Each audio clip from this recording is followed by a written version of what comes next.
नमस्कार दोस्तों, स्वागत है आपका हमारे YouTube चैनल पर। मेरे सभी प्यारे दोस्तों को जय श्री कृष्णा। कौवा और दुष्ट सांप। एक बार की बात है, एक जंगल में किसी पेड़ पर कौवे का एक जोड़ा रहा करता था।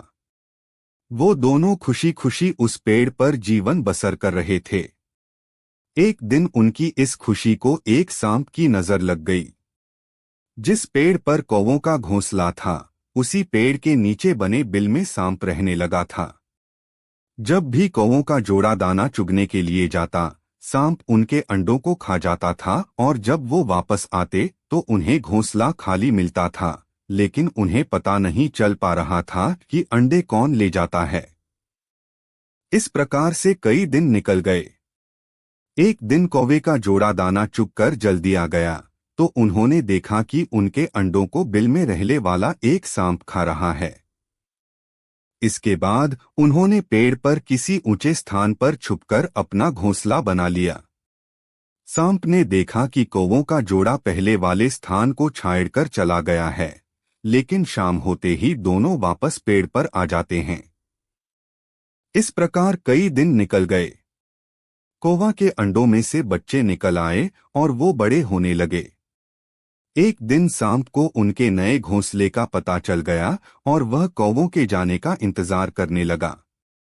जैसे कौवे घोंसला छोड़कर गए, सांप उनके घोंसले की ओर बढ़ने लगा, लेकिन किसी कारण से कौवों का जोड़ा वापस पेड़ की ओर लौटने लगा। उन्होंने दूर से ही सांप को उनके घोंसले की ओर जाता देख लिया और जल्दी से वहां पहुंचकर अपने बच्चों को पेड़ की ओट में छुपा दिया। सांप ने देखा कि घोंसला खाली है तो वह कौवों की चाल समझ गया और वापस बिल में जाकर सही मौके का इंतजार करने लगा। इसी बीच कौवे ने सांप से पीछा छुड़ाने के लिए एक योजना बनाई। कौवा उड़कर जंगल के बाहर बने एक राज्य में चला गया। वहां एक सुंदर महल था। महल में राजकुमारी अपनी सहेलियों के साथ खेल रही थी। कौवा उसके गले में से मोतियों का हार लेकर उड़ गया। सभी ने शोर मचाया तो पहरेदार हार लेने के लिए कौवे का पीछा करने लगे। कौवे ने जंगल में पहुंचकर हारा को सांप के बिल में डाल दिया, जिसे पीछे कर रहे सैनिकों ने देख लिया। जैसे ही सैनिकों ने हार निकालने के लिए बिल में हाथ डाला तो सांप फुंकारता हुआ बाहर निकल आया।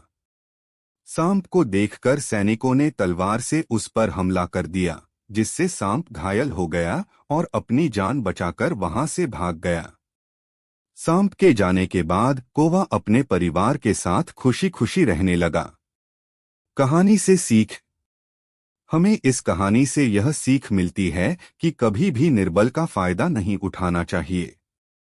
साथ ही मुसीबत में समझदारी से काम लेना चाहिए। आपसे मेरी प्रार्थना है कि मुझे मोटिवेट करने के लिए वीडियो को लाइक करें, शेयर करें, सब्सक्राइब जरूर करें दोस्तों, और कमेंट में जय श्री राम जरूर लिखें।